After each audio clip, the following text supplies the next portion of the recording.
Meus queridos alunos, estamos de volta. Falávamos sobre a autodefesa. Dizia para vocês que desdobra, sim, direito de audiência, já vimos, direito de presença e agora, capacidade postulatória autônoma e distinta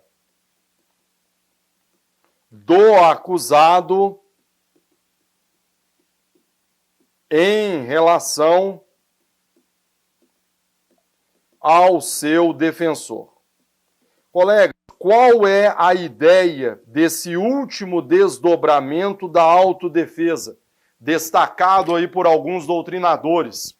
A doutrina vai dizer o seguinte: dada a importância da liberdade de locomoção, eu devo assegurar ao acusado a possibilidade de praticar certos atos postulatórios, ainda que ele não seja advogado. Então é isso aqui o que nós chamamos dessa capacidade postulatória autônoma, ou seja, o acusado, mesmo não sendo advogado, pode postular perante o judiciário. E detalhe, mesmo contra a vontade do seu próprio defensor. Renato, mas me dê exemplos disso. Eu te dou exemplo. Quer ver? O que seria isso aqui, ó? No primeiro grau de jurisdição, vocês vão ver comigo depois que é possível a interposição de recursos. De fato, o acusado, mesmo não sendo advogado, ao ser intimado, por exemplo, de uma sentença condenatória, ele pode dizer para o oficial de justiça, certifique para mim agora que eu pretendo recorrer contra essa decisão. Olha que legal isso. No processo penal, o próprio acusado, mesmo não sendo advogado, pode interpor um recurso, geralmente no primeiro grau de jurisdição. Beleza? Quer ver um outro exemplo? Incidentes da execução penal. Quer ver um outro exemplo? Habeas corpus. Então, pessoal, o que não faltam são exemplos de atos que podem ser praticados pelo acusado, atos, repito, postulatórios, e que ele pode praticar mesmo não sendo advogado, tá? Ele pode interpor recurso no primeiro grau de jurisdição, ele pode provocar incidentes da execução e ele pode impetrar habeas corpus, tá? Para a gente poder fechar o princípio da ampla defesa, algumas observações finais. Primeiro, ampla defesa no processo administrativo disciplinar. Colegas, imaginem vocês aqui um funcionário público, tá?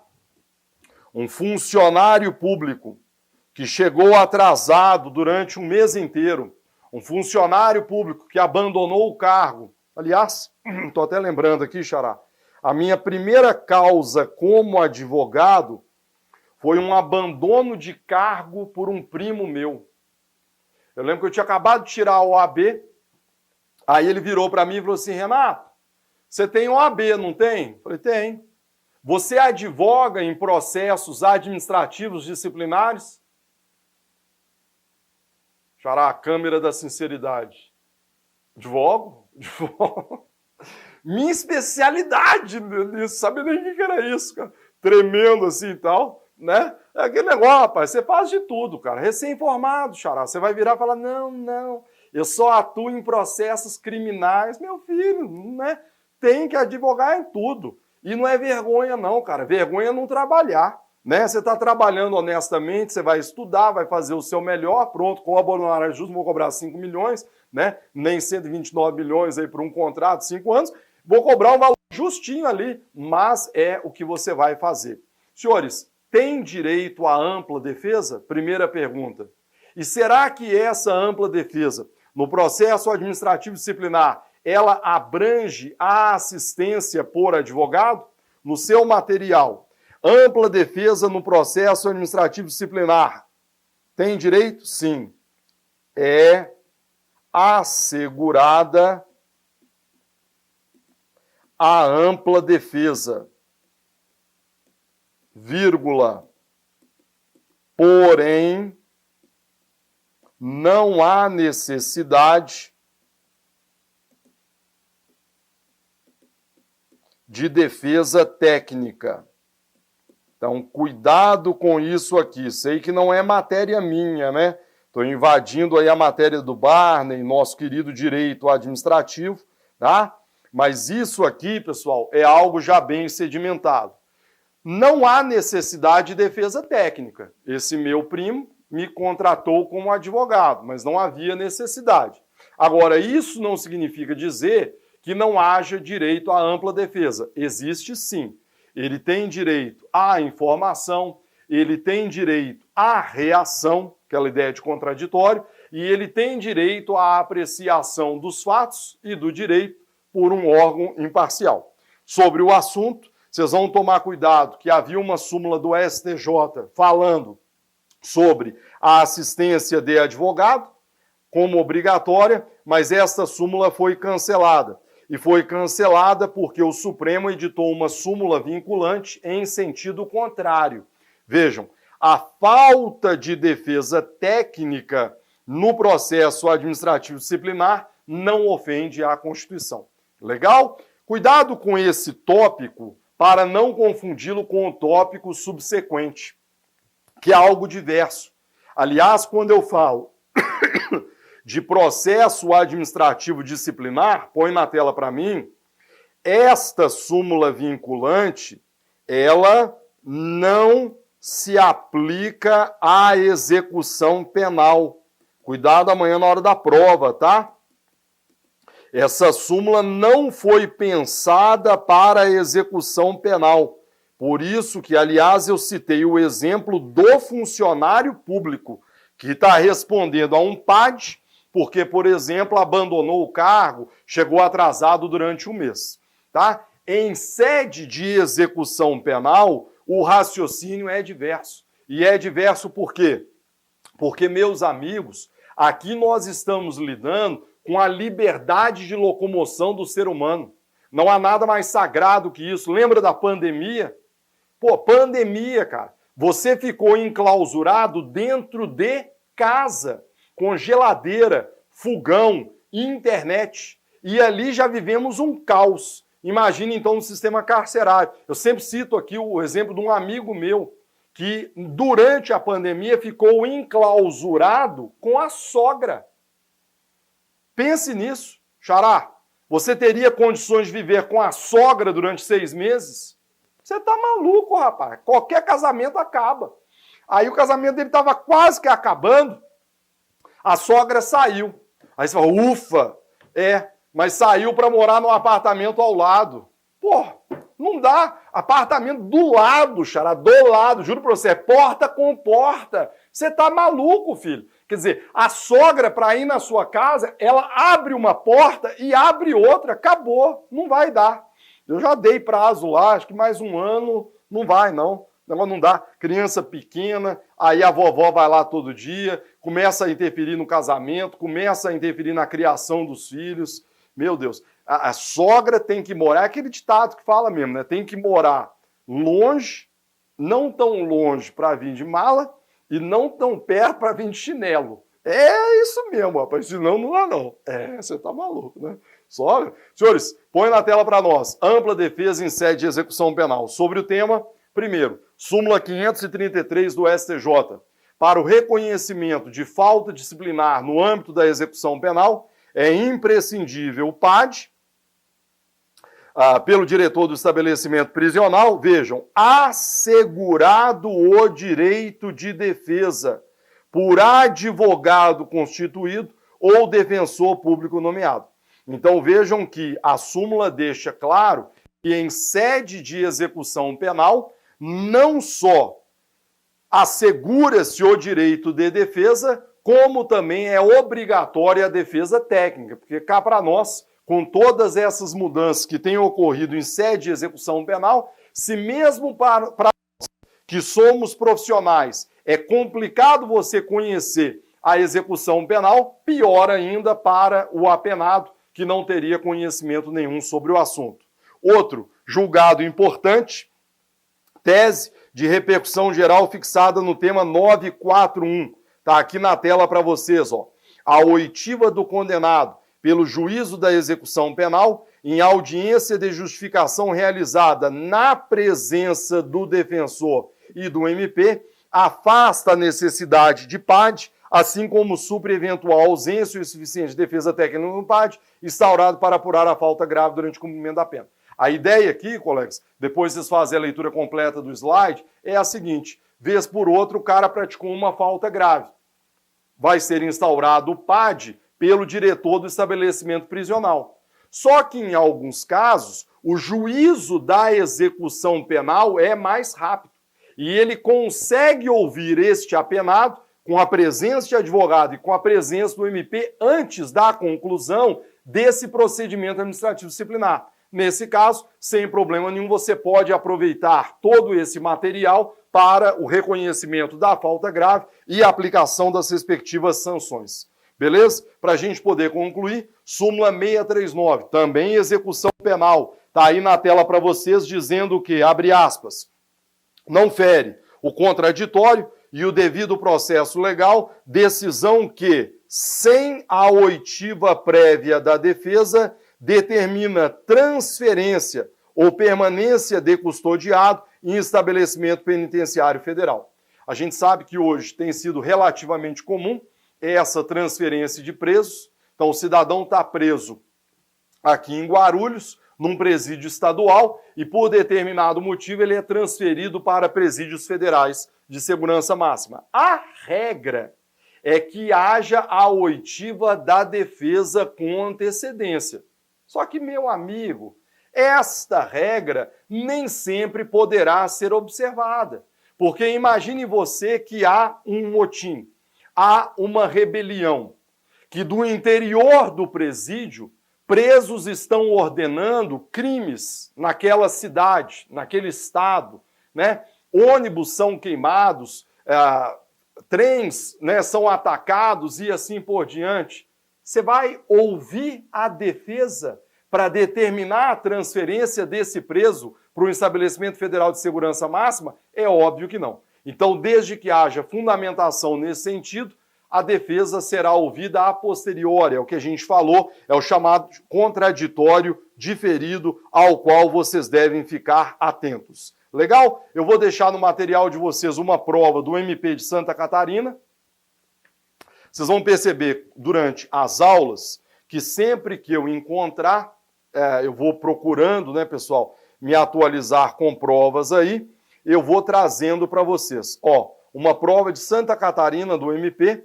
Ana, advogada, foi denunciada, ó, a Ana, ela advogada, foi denunciada pela prática de tentativa de homicídio contra o marido. Por não ter sido encontrada, foi citada por edital. O advogado de Ana apresentou defesa. A partir dessa situação, julgue os itens. Então, ó, ela pode fazer defesa técnica, o marido dela pode se habilitar como assistente, o juiz deverá a produção antecipada de provas. Então, aí algumas questões relacionadas à ampla defesa, que vou deixar no material de apoio para vocês responderem. Caminhamos? Próximo tópico, tá aí na tela, princípio do juiz natural. Deixa eu só molhar a garganta. Colegas, princípio do juiz natural é o nosso próximo tópico aí, princípio extremamente importante e, para ser bem sincero com vocês, princípio que a gente estuda nas aulas de processo penal, mas quando você olha para o dia a dia, aí você vê que é apenas algo, né, bem doutrinário, porque na prática é impressionante como que os tribunais superiores deixam para lá isso aí, escolhem quem vai julgar. Xará, o que é juiz natural? É o direito que você tem de conhecer antecipadamente a autoridade que irá julgá-lo caso você venha a praticar um delito. Então esse é um princípio muito caro para todos nós, porque ele claramente visa resguardar a imparcialidade. A ideia de você ter um juiz natural é exatamente você ter regras estabelecidas com antecedência e de maneira objetiva, exatamente para não permitir nenhuma manipulação da autoridade que irá julgar determinado delito. Tá? Hoje o que a gente tem visto? E aqui já vou direto ao ponto, que eu também não sou de me esconder, não. Crimes contra ministros do Supremo. Então, se você virar e falar assim, feio, né? O processo vai para onde? Em muitos casos, você vê isso sendo julgado diretamente pelo Supremo. Agora você fala assim, mas peraí, por que ele é julgado diretamente pelo Supremo? Ah, não, teria havido um crime contra o Estado Democrático de Direito. Então, será julgado originariamente pela Suprema Corte. Não, peraí. A ideia ali, na Constituição Federal, é que o foro por prerrogativa de função, ele vale quando você é autor do delito e não quando você é vítima.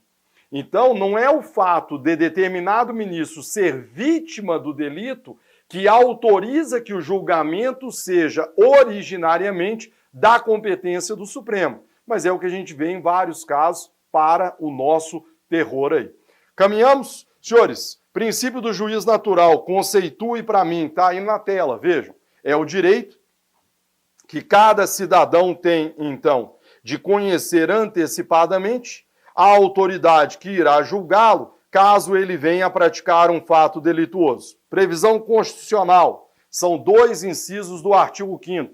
O primeiro deles, o 37, não haverá juízo ou tribunal de exceção, e o outro, o 53. Ninguém será processado nem sentenciado, senão pela autoridade competente. Colegas, o que seria um juízo ou tribunal de exceção? Tribunal de exceção nada mais é do que um tribunal ou juízo criado após a prática do fato delituoso especificamente para julgá-lo. Então, claramente, a imparcialidade é jogada no lixo. Porque se houve um crime e depois do fato delituoso é criado um juízo para julgá-lo, eu claramente sei que este juízo foi ali colocado, seja para condenar, para absolver. Agora, imparcialidade não haverá. Legal? Quando se fala, então, em tribunal de exceção, algumas questões devem ser discutidas. Primeiro, foro por prerrogativa de função.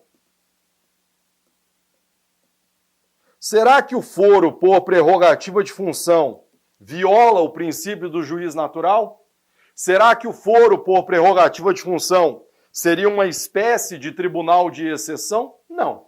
Então, colegas, as hipóteses de foro por prerrogativa de função não violam o princípio do juiz natural. Vocês sabem, a gente vai ter aulas sobre isso. Na minha opinião, quem deveria ter foro no Brasil? Presidente da República, presidente do Senado, da Câmara e presidente do Supremo. Seria só isso.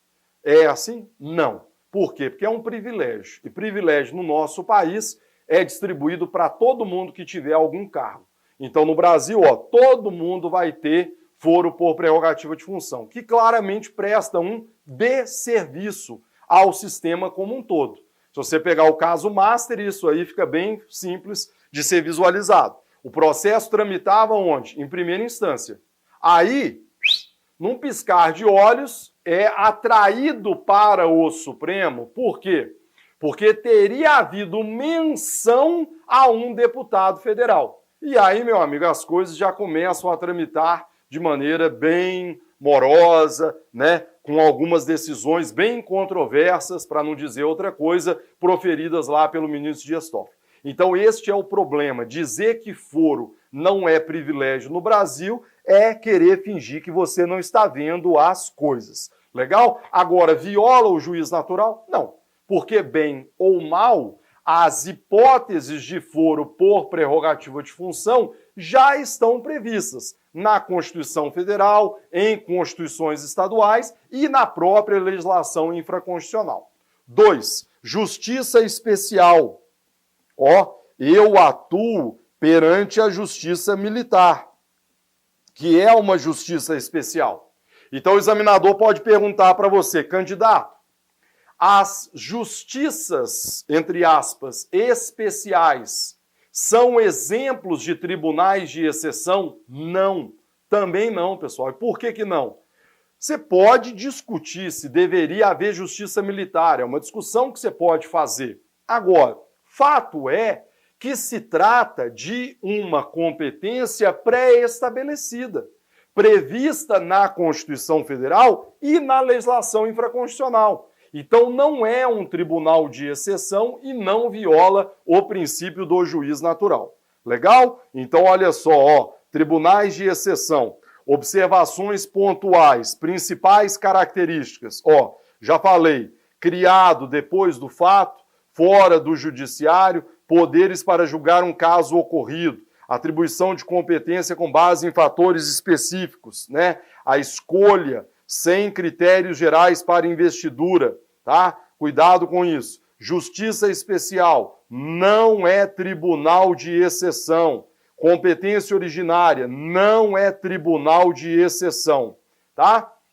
Regras de proteção que derivam do princípio do juiz natural. Quando se estuda o princípio do juiz natural, pode ficar comigo, Xará, a doutrina aponta algumas regras, tá? Estão aí colocadas para vocês. Primeiro, só podem exercer jurisdição os órgãos criados pela Constituição. Então, senhores, eu não posso admitir o exercício de função jurisdicional, senão por um órgão criado pela própria Constituição. 2. Ninguém pode ser julgado por órgão criado após o fato delituoso. Esse aqui nada mais é do que o conceito do tribunal de exceção que nós vimos há pouco. E por último, entre os juízos pré-constituídos, vigora uma ordem taxativa de competência, que impede qualquer discricionariedade na escolha do juiz. Colegas, quando se fala em princípio do juiz natural, uma coisa é sagrada. Regras objetivas e claras devem estabelecer a competência jurisdicional. Porque se eu permitir a escolha do juiz por um critério discricionário, eu estou violando o princípio do juiz natural. Tá claro? Eu te dou um exemplo bem simples. Antigamente, como era a distribuição entre o juiz titular e o juiz substituto? Par e ímpar. Era isso. O par ia para o Xará, o ímpar vinha para mim. Você fala, poxa, professor, esse é um critério objetivo. Será mesmo? Mas é um critério objetivo que permite manipulação. Porque pense bem, se eu distribuir um par para o Xará e agora vem o ímpar, eu sei que o ímpar vem para mim. Então isso permite manipulação, porque basta uma pessoa com más intenções para ela colocar um outro processo antes, porque ela sabe que ele entra como ímpar e vem para mim. E que o processo, então, subsequente irá para o Xará. Legal? Então, cuidado com isso, pessoal. Regra que deriva da presunção de inocência. Não posso permitir discricionariedade na escolha do juiz. Eu preciso de critérios objetivos e pré-estabelecidos. Legal? Então, aí são regras que existem quanto ao tema. Xará, vamos em frente. Lei modificadora da competência e aplicação imediata aos processos em andamento. Colegas, cuidado com isso, porque não é de todo incomum que haja alguma mudança de competência. Discute-se, então, se nesse caso, esta lei seria ou não aplicável de imediato aos processos em andamento. No material de vocês, o que você vai anotar? O que você vai anotar? Você vai anotar o seguinte, que há uma primeira corrente que diz que isso não é possível, tá? Então, muito cuidado. Você encontra alguns doutrinadores que vão trabalhar nesse sentido. Posso aplicar? Não posso. Porque para esses doutrinadores haveria violação ao princípio do juiz natural. Então, trabalhe-se com aquela regra de que o juiz natural é o juiz à época do fato delituoso.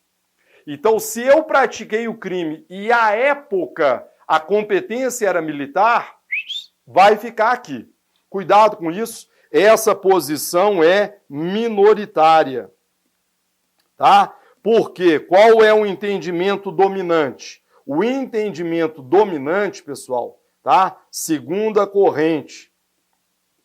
Você vai anotar para mim o quê? Lei que altera a competência tem aplicação imediata? Sim.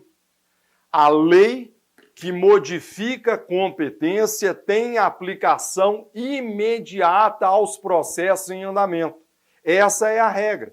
Então, pode ficar comigo, Xará, se você imaginar que havia um crime e que este crime, por exemplo, ele foi praticado, tá, ali, e a competência era da justiça militar, você vai dizer para mim o seguinte, fica onde? Fica na justiça militar, vai para a justiça comum, tranquilo, pessoal. Você vai dizer, lei que modifica a competência tem aplicação imediata aos processos em andamento. Essa é a lógica, tá? Então, esta é a posição, pode colocar aí na tela para nós, que essa posição é a posição majoritária. Então, essa é a posição dominante, pessoal. Se, por exemplo, já citei casos aqui, né? A gente teve uma alteração recente da competência da justiça militar. Mudou, vem para cá. Então, por exemplo, você fala assim, o abuso de autoridade. Abuso de autoridade antigamente não era crime militar, julgado pela justiça comum. Houve a mudança, vem para cá. Então, a única ressalva, lei processual que muda a competência tem aplicação imediata aos processos em andamento, à luz do artigo 2º do CPP, salvo se já houver sentença relativa ao mérito, hipótese em que deve ser preservada a competência recursal. Então, essa é a única ressalva que existe. Legal? A gente fecha por aqui, então, princípio do juiz natural, e aí na próxima aula a gente retoma, então, com outros princípios para a gente poder dar sequência a esse tópico, noções introdutórias. A aula de hoje, Xará, o aluno já sabe disso, né? A gente vai comentando aula por aula os tópicos que você deve estudar no manual. Hoje, vocês vão estudar o título 1, noções introdutórias. Vocês vão estudar do item 1, introdução, aí passa por presunção de inocência, ampla defesa, contraditório, do item 1 até o item 3.3, que é o princípio da ampla defesa. Aí depois vocês vão pular para o título sobre competência criminal, porque eu trato do princípio do juiz natural dentro do título da competência, tá? Então vocês vão pegar o título da competência criminal, que é o título 5º do nosso manual de processo penal, e o item 2 trata do princípio do juiz natural. Aqui no meu livro são algo em torno aí de 5 páginas para você estudar o princípio do juiz natural. Tranquilo? Agradeço ao Xará pelo excelente trabalho de gravação e agradeço aí a cada um de vocês pelo carinho, pela atenção, pela paciência. Espero que a aula tenha sido produtiva e espero contar com vocês no nosso próximo encontro. Fiquem todos com Deus, um forte abraço e até a próxima. Tchau!